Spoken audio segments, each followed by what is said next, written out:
All right, well, as the world waits for Donald Trump to make his address, we've got a fantastic guest with us, Gita Gopinath. Not at the moment with the IMF, but certainly somebody very closely looking at the economics of the world and the India story.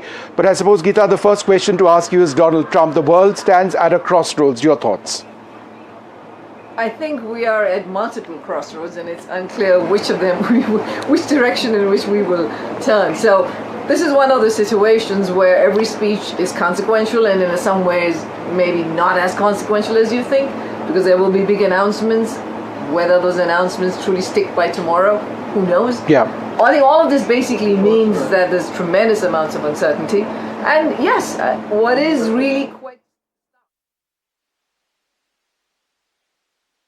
It affects markets around the world. We saw that yesterday. The FTSE suffered. Markets in India suffered as well. So that's where the uncertainty is also going to be felt.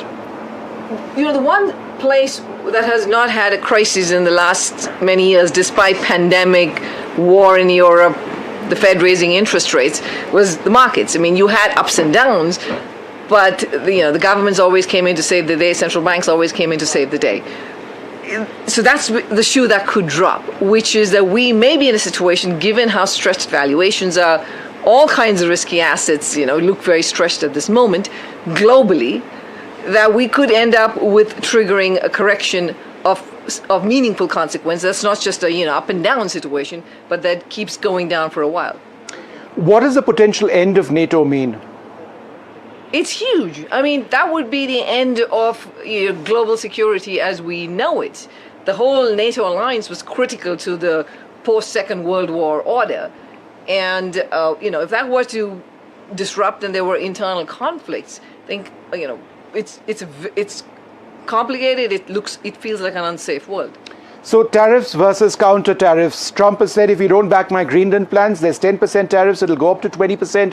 And some European nations are saying that they're going to tariff back. I mean, it's almost an absurd situation right now. If there is a tariff war between the major European countries and America, what does that mean? I think that would be another April 2nd. If you remember what happened April 2nd when you had the whole Liberation Day tariffs, markets really started tanking. And between 2nd and 5th was when they put a pause on it. The reason that President Trump put a pause on the tariffs was because something was going to break in markets. I mean, bond markets were struggling, stock markets were struggling across the board.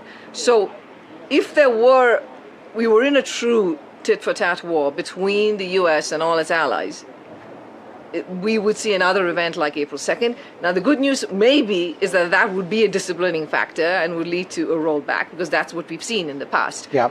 But that's what we're talking about. Is India a haven of stability in this present unpredictability all around us?